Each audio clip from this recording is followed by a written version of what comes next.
বাংলায় ফের নিপা ভাইরাসের আতঙ্ক ছড়িয়েছে। রাজ্যের দুজন নার্স নিপায় আক্রান্ত হয়ে উত্তর ২৪ পরগনার বারাসতের একটি বেসরকারি হাসপাতালে চিকিৎসাধীন অবস্থায় রয়েছেন। হাসপাতাল সূত্রে জানা গিয়েছে যে দুজনেই ভেন্টিলেশনে রয়েছেন এবং তাদের অবস্থা অত্যন্ত সংকটজনক। এই ভাইরাস নতুন নয়, এর আগেও ২০০১ সালে শিলিগুড়ি এবং ২০০৭ সালে নদিয়ায় নিপা সংক্রমণের ঘটনা ঘটেছিল। সেই সময় অনেক মানুষ আক্রান্ত হয়েছিলেন, মৃত্যুও হয়েছিল একাধিক। এই পরিস্থিতিতে স্বাভাবিকভাবেই প্রশ্ন উঠছে যে নিপা কি কোভিডের থেকেও বেশি বিপজ্জনক। চিকিৎসকদের মতে কোভিড খুব দ্রুত ছড়িয়ে যায়, মানুষ থেকে মানুষের হাঁচি অথবা কাশির মাধ্যমে খুব অল্প সময়েই সংক্রমণ ছড়িয়ে পড়ে। অন্যদিকে আবার নিপা ভাইরাসের ছড়ানোর গতি অনেক ধীর। সাধারণত ছোট এলাকা অথবা নির্দিষ্ট কিছু মানুষের মধ্যেই সংক্রমণ সীমাবদ্ধ থাকে। তবে যেখানে কোভিডে মৃত্যুহার তুলনামূলক কম ছিল, গড়ে ০.৫ থেকে ২%, সেখানে নিপায় মৃত্যুর হার অনেক বেশি, প্রায় ৪০ থেকে ৭৫% পর্যন্ত। অর্থাৎ নিপা ভাইরাস অল্প মানুষকে আক্রান্ত করলেও একবার সংক্রমিত হলে ঝুঁকি অনেকটাই বেশি। কিভাবে ছড়ায় নিপা? মূলত বাদুর নিপা ভাইরাসের প্রাকৃতিক বাহক।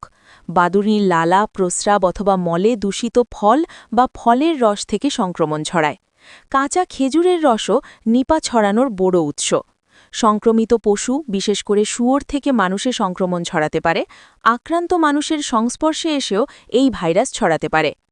কোভিডের ক্ষেত্রে যদিও প্রথমে বাদুড়ের কথাই উঠেছিল, বাস্তবে সংক্রমণ ছড়িয়েছে মূলত মানুষ থেকে মানুষে। উপসর্গে বড় পার্থক্য কি?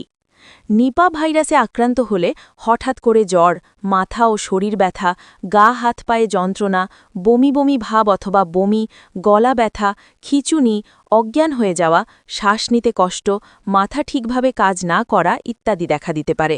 এমনকি এনসেফালাইটিসও হতে পারে। সাধারণত সংক্রমণের ৪ থেকে ১৪ দিনের মধ্যে এর উপসর্গ প্রকাশ পায়। আর কোভিডে বেশিরভাগ ক্ষেত্রেই জ্বর, গা ব্যথা অথবা সর্দি কাশির মধ্যেই উপসর্গ সীমাবদ্ধ ছিল। কোভিডের মতো নিপার কোনো টিকা অথবা নির্দিষ্ট ওষুধ এখনও নেই, তাই প্রতিরোধী হল সবচেয়ে বড় হাতিয়ার।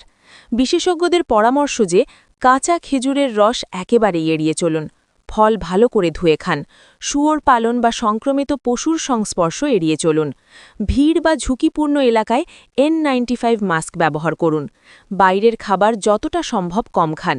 জ্বর বা সন্দেহজনক উপসর্গ হলে দ্রুত চিকিৎসকের পরামর্শ নিন। চিকিৎসকদের মতে নিপা ভাইরাস এলাকাভিত্তিক হওয়ার কারণে দ্রুত শনাক্ত করা গেলেও নিয়ন্ত্রণ সম্ভব, তবে সামান্য অসতর্কতাও বড় বিপদ ডেকে আনতে পারে।